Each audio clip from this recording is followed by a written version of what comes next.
Hi guys, I'm Krishna and welcome to Frontless Media. So before starting the topic, if you find our content very useful, please do subscribe to our channel.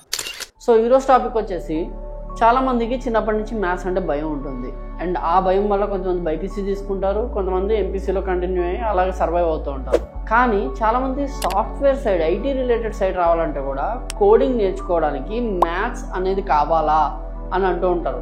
So దానికోసము ఈరోజు మనం ఈ video చేయబోతున్నాం అనమాట. అంటే కోడింగ్కి maths కావాలా, కోడింగ్లో మీరు బాగా గెట్ ఆన్ అవ్వాలి అంటే మ్యాథ్స్ అవసరం ఉందా అనేది చూస్తున్నాం. సో సింపుల్గా చెప్పాలంటే కోడింగ్కి మ్యాథ్స్ కావాలా అంటే కావాలి, కొన్ని చోట్ల కావాలి, కొన్ని చోట్ల అవసరం లేదు. ఆ కొన్ని చోట్ల ఎక్కడ కావాలి, కొన్ని చోట్ల ఎక్కడ అవసరం లేదు అన్నది మనం చెప్తాం. సో ఫస్ట్ ఆఫ్ ఆల్ ఏంటంటే కోడింగ్ అంటే ఏంటంటే బేసిక్గా you'll be involving your logical thinking. అక్కడ అంటే మీ లాజికల్ థింకింగ్ని యూస్ చేసి కోడ్ని ఇంకా సింపుల్గా ఎలా రాయొచ్చు, ఎన్ని స్టెప్స్లో ఈజీగా కంప్లీట్ చేయొచ్చు, ఒక ప్రాబ్లంకి సొల్యూషన్ని ఏ రకంగా ఫైండ్ అవుట్ చేయొచ్చు, ఇది మనం బేసిక్గా కోడింగ్లో చేసేది.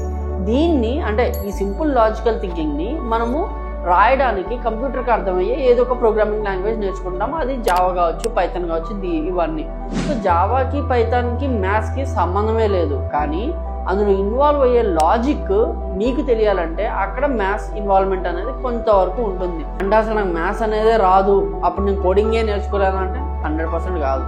కానీ లాజికల్ థింకింగ్ ఉన్న వాళ్ళకి కోడింగ్ అనేది ఇంకొంచెం ఈజీగా సింప్లిఫైగా అవుతుంది. మీరు చూడండి, మ్యాథ్స్ రాని వాళ్ళు కోడింగ్ నేర్చుకోవచ్చు, కానీ మ్యాథ్స్ వచ్చిన వాళ్ళు, లాజికల్ థింకింగ్ ఉన్న వాళ్ళు ఇంకొంచెం ఈజీగా వాళ్ళు కోడ్ అనేది నేర్చుకోగలరు అనమాట.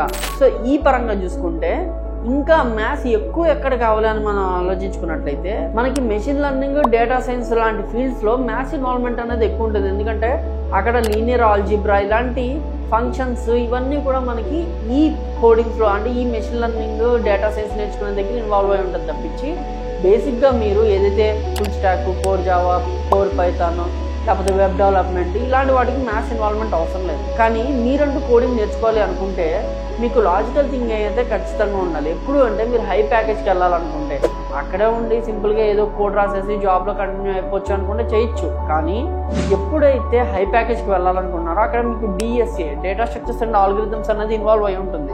ఆ డేటా స్ట్రక్చర్స్ అండ్ ఆల్గరిథమ్స్కి problem solving skills, logical thinking అనేది చాలా ఇంపార్టెంట్ అనమాట. సో ఈ వీడియోలోనే ఇంకొక పార్ట్ కింద ఎలాంటివి నేర్చుకుంటే, ఎలాంటి గేమ్స్ ఆడితే మన లాజిక్ బిల్డింగ్ అనేది పెరుగుతుంది అనేది నేను మెన్షన్ చేస్తా. ఆ 4 గేమ్స్ కూడా నేను ఇక్కడ మెన్షన్ చేస్తా, ఇది కూడా చూసుకోండి.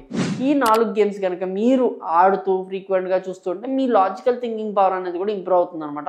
సో ఆ గేమ్స్ వచ్చేసి ఏంటి అంటే సుడోకు అనే గేమ్ మీ అందరికీ తెలిసే ఉంటుంది, మనం ఆడుతూనే ఉంటాం. సుడోకు కావచ్చు, that improves your logical thinking and problem solving ability.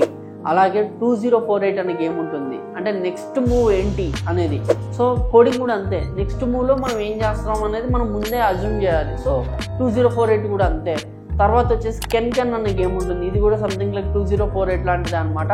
But includes maths include చేసే గేమ్. సో ఇది కూడా అంటే ఇక్కడ మనం 2048లో డైరెక్ట్గా పెడుతూ వెళ్తాం. దీనిలో అయితే అడిషన్స్, సబ్ట్రాక్షన్స్, మల్టిప్లికేషన్స్ వాడుతూ ఎంత ఫాస్ట్గా నెక్స్ట్ మూవ్ అనేది చేస్తూ ఉంటాం. అంటే మీ ఫ్రీ టైంలో క్యాండీ క్రష్ చాలా మంది ఆడుతుంటారు, అది పక్కన పెట్టేసి ఈ గేమ్ ఆడొచ్చు, దట్ ఈస్ వెరీ గుడ్. తర్వాత వచ్చేసి మాస్టర్ మైండ్స్ అనే గేమ్ ఉంటుంది, ఈ గేమ్ కూడా అంతే అనమాట. ఒక మూవ్ వేసిన తర్వాత నెక్స్ట్ మూవ్ ఎలా వేస్తే సింపుల్గా గేమ్ని సాల్వ్ చేయొచ్చు అనేది. సో ఈ 4 గేమ్స్ మీ డే టు డే యాక్టివిటీలో అప్పుడప్పుడు ఇంక్లూడ్ చేసుకోండి. ఖచ్చితంగా మీ లాజికల్ థింకింగ్, మీ ప్రాబ్లమ్ సాల్వింగ్ స్కిల్స్ అనేవి ఖచ్చితంగా ఇంప్రూవ్ అవుతాయి. అప్పుడు కోడింగ్లో ఆలోచించేది ఇంకా ఈజీ అవుతుంది. అప్పుడు డిఎస్ఏ ప్రాబ్లమ్స్ ఇంకా ఈజీగా సాల్వ్ చేయగలరు అనమాట. So take it as a suggestion, this will help you for sure.